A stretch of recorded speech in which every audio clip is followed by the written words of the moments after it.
completed my degree in KL Engineering College of Technology Coding in mechanical stream, and with a percentage of 71.33.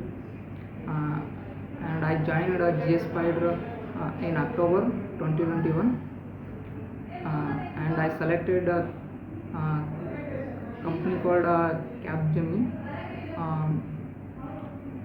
with the analyst A4 role.